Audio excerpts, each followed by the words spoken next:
In 1987, Arnold Schwarzenegger appeared in one of the best movies of his entire career.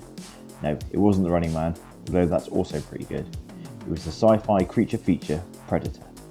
Not only was a franchise born, spanning 7 movies, numerous video games and comics, and countless pieces of merchandise, but also one of the greatest creatures to ever grace the silver screen.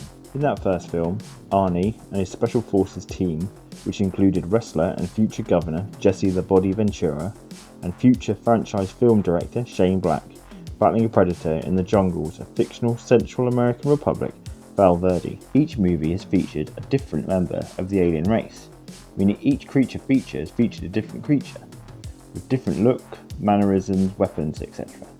Unlike, for instance, Frankenstein, which while being the same character, was played by Boris Karloff, Lon Chaney Jr. and Bela Lugosi. Different look, same monster. 1990's Predator 2 saw a second Predator battling gang members and Danny Glover on the mean streets of LA. It would be a further 14 years until we'd see another Predator movie, and this time it was a crossover with another franchise, namely the Xenomorphs of Alien. In the needs no more explanation title, Alien vs Predator, and its sequel, Alien vs Predator Requiem, which happened 3 years later. While successful, the AVP movies were not popular with fans of either franchise. Which leads us to 2010's Predators, where a random group of soldiers, killers and mercenaries are dumped on an alien world serving as a predator hunting ground. Predator star and Iron Man 3 director Shane Black served up The Predator in 2018, which leads us to the 7th entry in the franchise, Prey. Prey takes place in 1719 America and follows Naru, a skilled tracker and healer who wishes to prove herself as a hunter. During an outing to track down a fellow Comanche, Naru notices several odd things.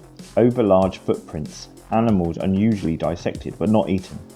The other Comanches do not heed her concern, so Naru goes it alone, out to prove her suspicions and her abilities.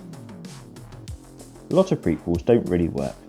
While they may flesh out the story, you always know how things are going to end, like with the Obi-Wan Kenobi series, where you know nothing will happen to the main characters because they all turn up later in the Star Wars timeline.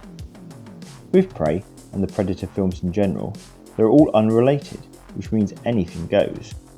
Loosetooth rating, 4 stars. If you like this, why not try the 1987 original? Arnie and his jungle combat muscle men getting caught up in a whole heap of trouble. Mel Gibson's Apocalypto, where another indigenous tribesperson is caught in a race against time. And 1979's Alien, where another disregarded heroine battles an equally iconic movie monster.